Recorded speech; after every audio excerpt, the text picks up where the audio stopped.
I need to do one of these things, which is either make it an adult band, be a music teacher, or be a music therapist. So like if I graduate, music teacher, music therapist. If I don't graduate, like big killing artist with like whatever band. And then like as I just kept seeing some live shows and like seeing all the talent in Toronto, I did stumble upon the free label, and I was like, this seems like it's gonna be the one. This seems like it's gonna be the thing.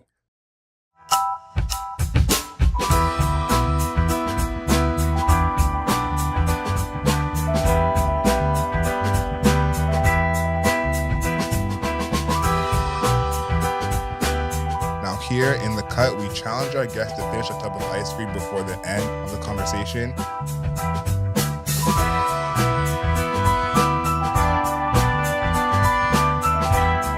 Good morning, good afternoon, good evening, and good night. My name is Adriel Smiley, aka Champion Scribe. Now, in the cool table, we challenge our guests to finish a tub of ice cream before the end of the conversation.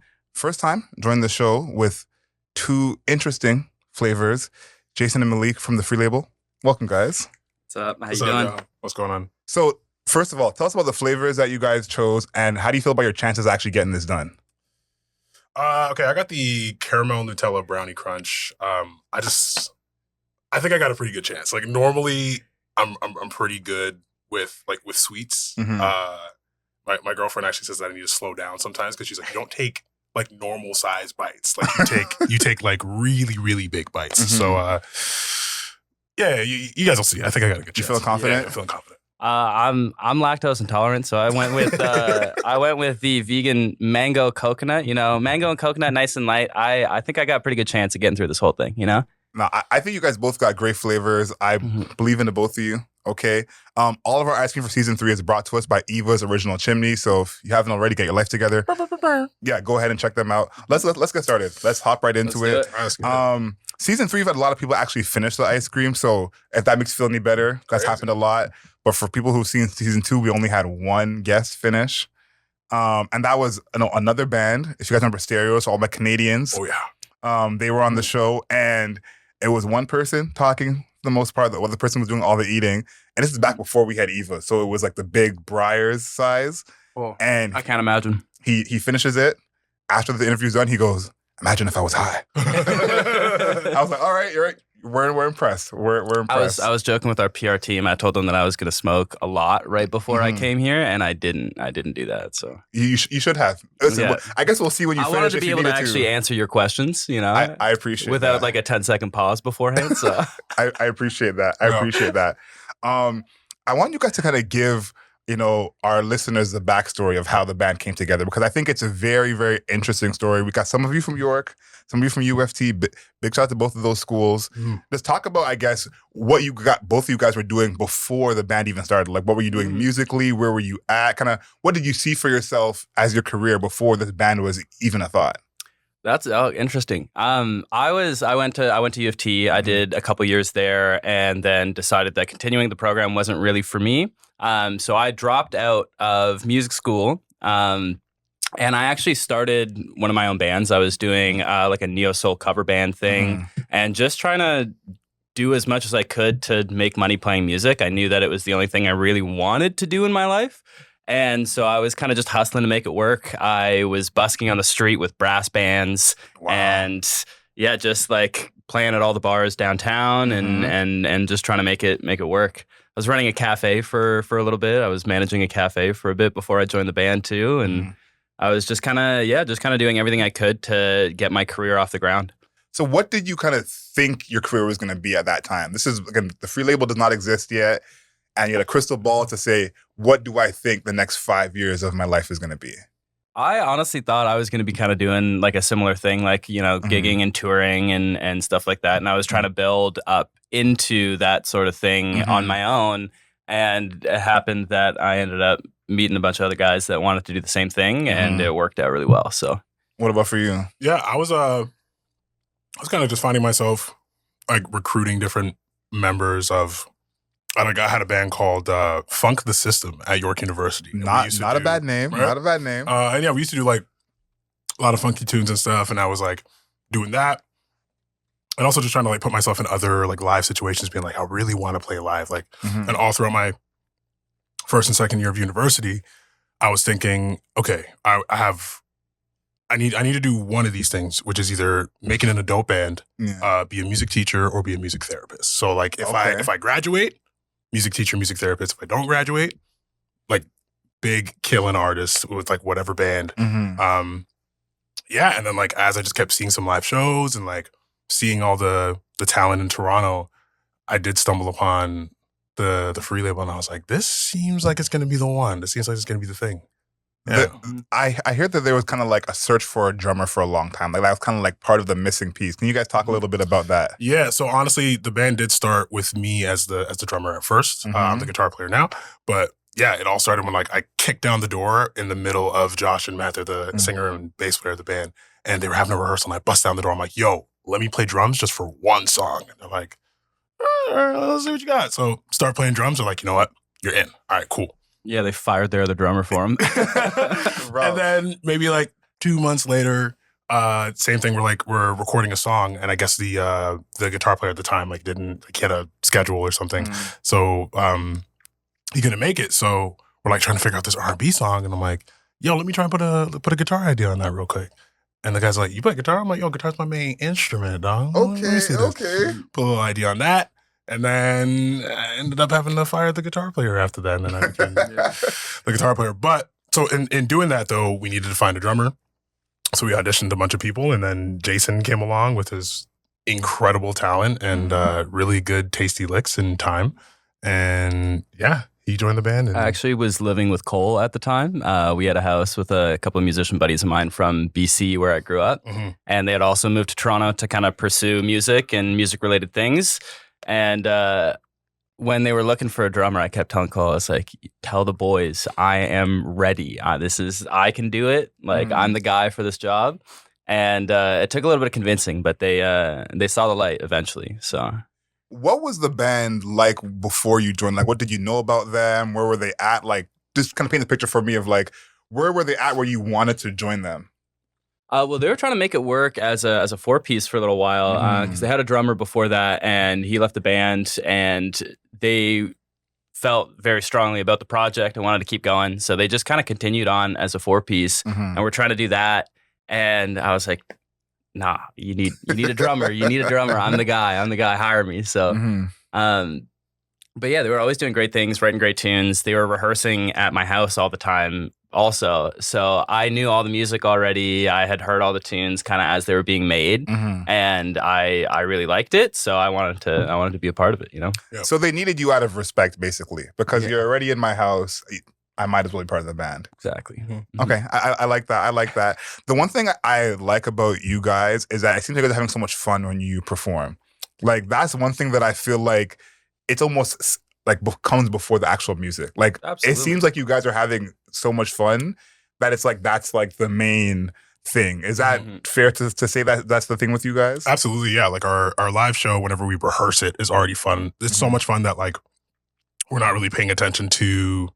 We're not really focused on like being nervous because like everything already feels fun and sounds fun. So like what else? Like what do we got to lose, right? So by the time that we actually hit the stage and we're like really giving it, like it's just natural. What's better than playing music with your friends for a bunch of people that are enjoying it and dancing and having a good time and trying to make them have a good time because you're having such a good time playing it. Yeah. You know? No, nothing better than that. It's contagious because I think like you go to shows sometimes and it's like maybe half the band is having fun. Yeah. Like I've been to shows like that where it's like the lead singer's having fun, the bass player's having fun, but the guy over there in the corner is kind of like going through the motions. You know, his eyes are not even here right now. Yeah. I feel like the whole band has that. Is there one person in the band who you think kind of picks everyone up in that sense, who's kind of like the home of that contagious energy? Honestly, Malik.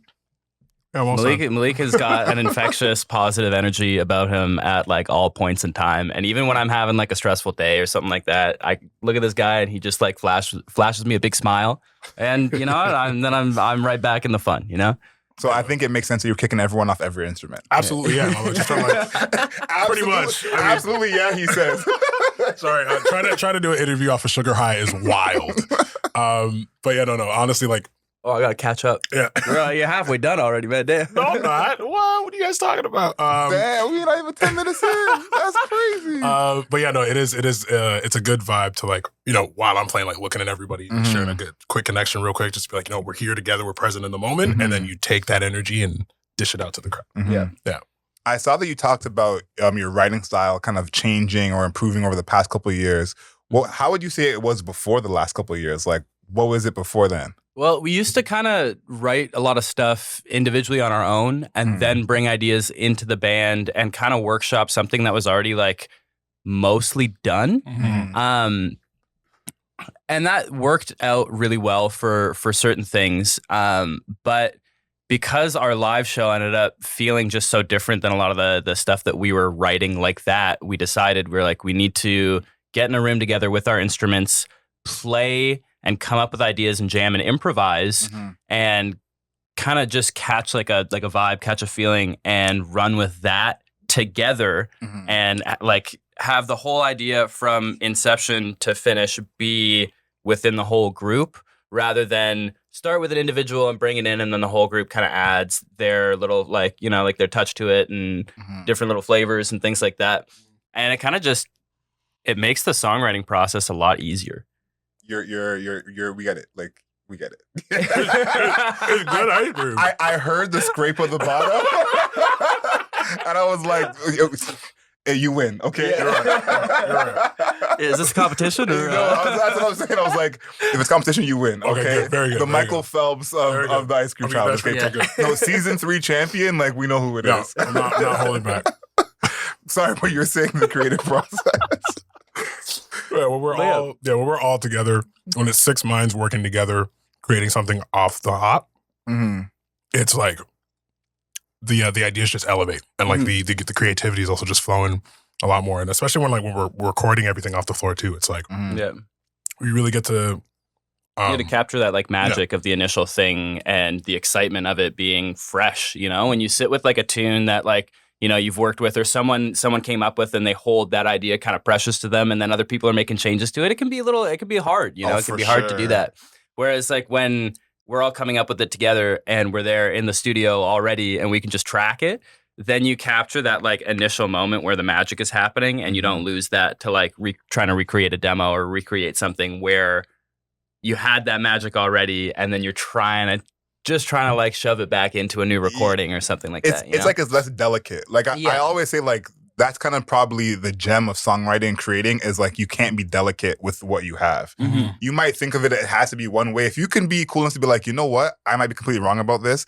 And the song I always think of is Black and Yellow from Wiz Khalifa. He tells a story of like he had a whole different hook and it was the same words but in a complete different order. And they were like, this is cool, but if you put this over here, you got a hit. And he said that's the time his career changed because he was like, I just let them do it. I would never have thought of that. I wouldn't have done it that way. But I just said, you guys know best. Change it completely. And I think like not being delicate with your music is where the magic can really happen. Yeah. And just trusting each other that like the decisions that you're going to make is going to benefit the song, right? Yeah. Yeah. There's that quote from Winston Churchill where he says, great things happen when no one cares who takes the credit. And I feel like you guys are a great example of that. We're all working together, man. We're all a team. Yeah, it's a unit, man. It's not. There's no individuals in the free label. We work together always. So I am a connoisseur of concerts. Okay, when I go to a concert, I study what's going on stage.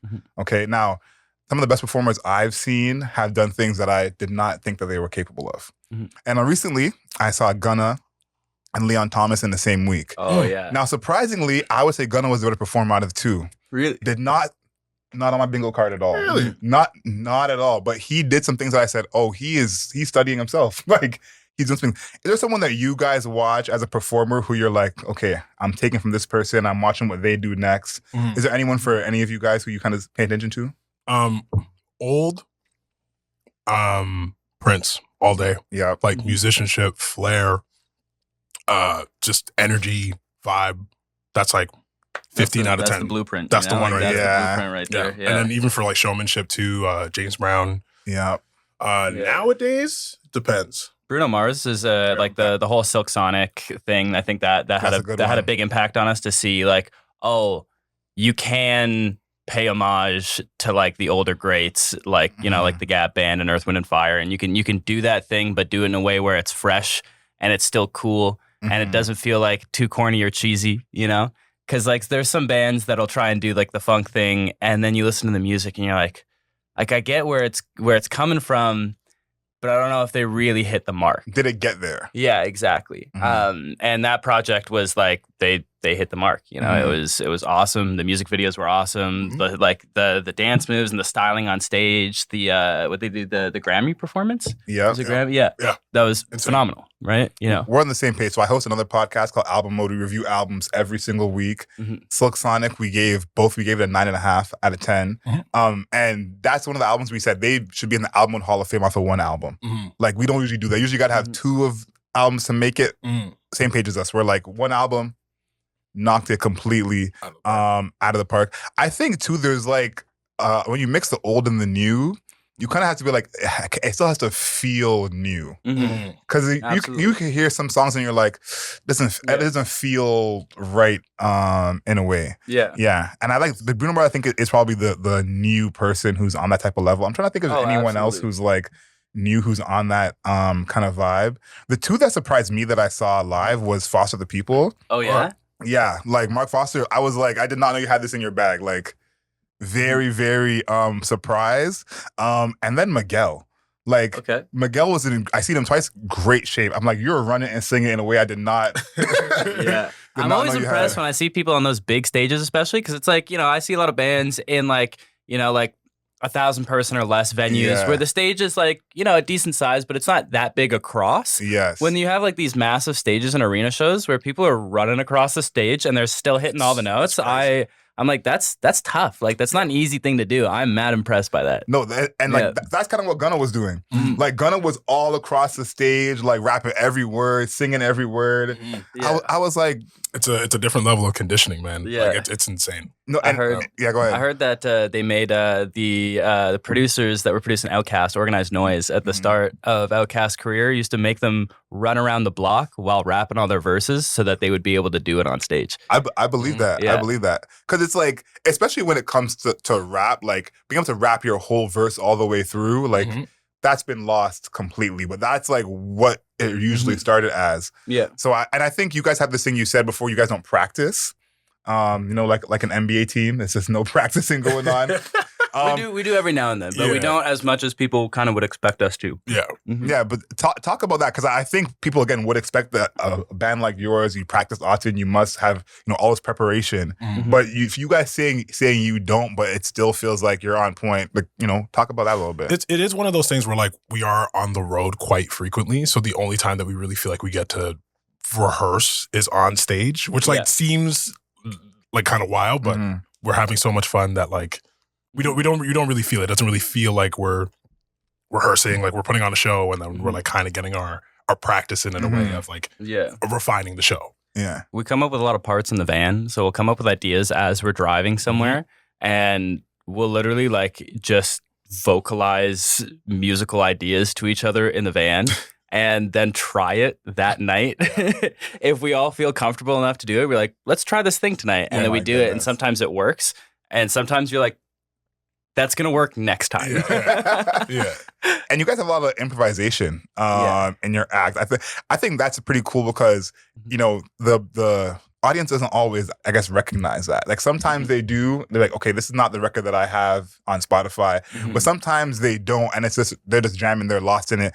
I saw Andre 3000 and New Blue Sun a few years ago, and they didn't do the record. It was like all improv. Yeah. And it took everyone like 20 minutes to kind of clue in. Talk about you guys improvising in a lot of your sets. Like, is that something that you guys enjoy doing, or is that something that's kind of like happened? It's my favorite part. Absolutely. Yeah, it's keeping it fresh, you know. It's new every time. The show's new for us every time. We're all jazz guys, right? We all study jazz music, and that whole music, the whole kind of pedagogy behind it is learning how to improvise. So that's like sneaking a little bit of that into the set for us. Yeah. And sometimes like our songs just completely change on the fly just based on either the energy of the crowd, or like if one of us is really feeling something, we're like, you know what? Take a solo for as long as you want until you call the section out. So we'll be like Like, you know, a song that was 3 minutes can now be like 7 or 8 minutes just because one person wanted to take a longer solo. And like, we all kind of like develop a different way every time. Or we're just like feeling the groove. Yeah. And we're like, you know what? We're staying here. We're going to stay here for a little bit. Yeah. That's a vibe. It's great, man. I'm rocking with that. Yeah. Have you guys got any love from your alma maters since you guys left? Because I feel like that's, you know, a big deal for these Toronto schools to have a band like you guys representing them. Has you guys got any love from them? Have you guys gone back to perform? Tell the kids to say no to drugs, anything like that? U of T doesn't really like things that are not like Puritan jazz. So no. So no. Yeah. You know, I think we sorry. The sugar is kicking in right now. Oh my goodness. You got this guy stuttering. Yeah, he ate his ice cream so fast. I finished this pint about 5 minutes ago and I am flying right now, vibrating. The love is great. The love is real.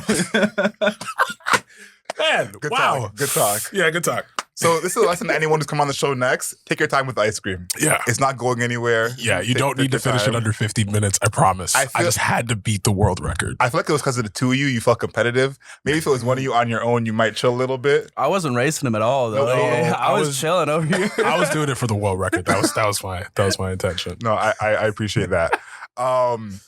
When musicians start out, a lot of people play along to records. You know, that's how you kind of learn. Like, I'm a drummer myself. My first music was Kirk Franklin Everything. Nice. Kirk Franklin Everything, and then Bow Wow Beware the Dog. That's just what it was, okay? I don't make the rules. Yeah. So who were the people for you guys who you like started playing along to when you first started getting into music? For me, it was Green Day. Okay, that's a good one. Green Day was like that. The song Basket Case specifically is like probably the reason that I play drums. I loved Green Day. I would beg my parents to let me buy all of their CDs all the time, and they were like, I don't know, but yeah, that's a tough sell. Yeah. For me, it was the Where the Light Is tour, John Mayer. Yeah. That whole concert, like first learning guitar, I'm like, this is some of the best guitar playing I've ever heard in my life. So was running that down, and then D'Angelo's Voodoo, front to back. That's all day. Yep. That for me was like, that changed my life. When I first heard that record, I think I was like just between going from like high school to university. Same. And it like completely changed my whole conception of music. I tried to play along to it as much as possible. And I got into that whole like kind of Dilla-feel thing through that record. Yeah. And then I remember in first year university, every time I sat down to practice, I would play along to at least 3 beats from Jay Dilla's King of Beats. Hold on, let's stop for a second. We're good with the background? Okay, so pick up from listen to D'Angelo going into university. Yep.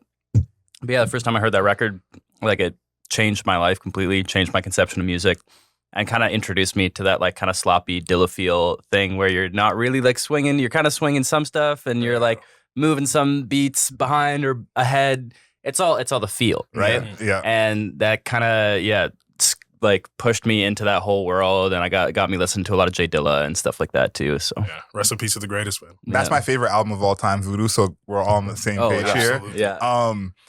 The way that Questlove is drumming on that album makes no sense. I'm telling you. And I think like that was the moment when I realized that these guys are on a whole different level, because thinking about like knowing music well up until that point, they spent all this time like researching other greats, like watching their videos, seeing what they did, and then you did this. And so it's like you have all this knowledge to know this is quote unquote not right, you know? But they lean into on every single record. Every time I listen to it, there's like a new song that it becomes my favorite. Great Day in the Morning is where I'm at right now. That's one that is like I think Send It On is my favorite. Send It On is good. Yeah, for me, it's Spanish Joint, Playa Playa. And then honestly, I don't know why I was sleeping on this track for years, but Africa is one of the rudest tracks on that. Yeah, Africa is... It's, bro. Yeah. So apparently D'Angelo kept telling Quest to like play it sloppier. Oh, wow. Because like he had never really done too much stuff like that before. And he, like the first time he heard Jay Dilla, he was like, what is this? And then he heard it again. He was like, wait, this is really something. Yeah. and he was trying to get some of that sort of that thing going on. And Questlove kept telling him to play it sloppier and sloppier, and would say stuff apparently like "use the Force." And Quest was like, "I've never seen Star Wars. I didn't know at the time. I didn't know what that means. I didn't know what that meant. You know." I like that. So you guys heard there's another D'Angelo album coming? Have you guys heard that? I have heard. Yeah. What do you think about that? Because I usually don't like posthumous albums. I'm always like, we don't want it. But for D'Angelo, I'm kind of like, put it in my veins. Yeah, I think Raphael Sadiq is gonna do something really special with it. I know he's like producing, co-producing majority of the album, so I don't think he's gonna let any of the Soulquarian fans down with this one. Yeah. I'm pretty sure Quest had talked about the fact that D'Angelo had been making this record for a little while, and he was saying he's like, we've been working on some tracks, and like he's in a really good place, and he was saying that like a couple years back. So I think that like a lot of the stuff is probably pretty close to finished. True, that's you know. Point. So at that point, like it's not like one of those things where they're just like mashing together a bunch of like old recordings and things like that the artist might not want out. I feel like this is something that he was really preparing. Yeah. I mean, I don't really know either, but I'm excited for it personally because I love D'Angelo. It seems like that. Like they were working on it beforehand for a few years. Yeah. The one thing I will say is though, every album, his lyrics get more and more inaudible. If you think about half the songs on Voodoo, you can't always tell what he's saying. Yeah. On Black Messiah, it's even worse. Yeah. This album is like gonna be straight mumbles. Exactly. It's like I'm here for it, but I'm just prepared to be like, it's gonna take me 3 months to learn the lyrics to this. Yeah. Mm-hmm. So we have this question we ask everyone on the cool table now. When people get $100 million, they bring an exotic animal into their life. I don't make the rules. This is how it goes. Okay, Justin Bieber with his monkey, Mike Tyson with his tiger, Michael Jackson with his monkey. So when you guys get $100 million, what is the exotic animal you're bringing into your life? Ringtail lemur. Ringtail lemur. You don't want to think about it a little bit? Nope. That's the one. Emperor penguin. And if I had a second, a puffin. Just a puffin. So are you guys going like singular or a group of these animals? Like, paint the picture for me. Like 2 or 3, I don't know. I got to justify the igloo room in the house for the penguin, so probably a couple at least. And the ringtail just one, the puffin also just one. Wow. Yeah. Wow. So those are my dogs. They're not going to be socialized? Or I guess you're going to socialize them with you? Mm-hmm. Okay. Yeah. I'm not mad at that. Those are both first. Chris, confirm those are both first for the cool table? Yeah.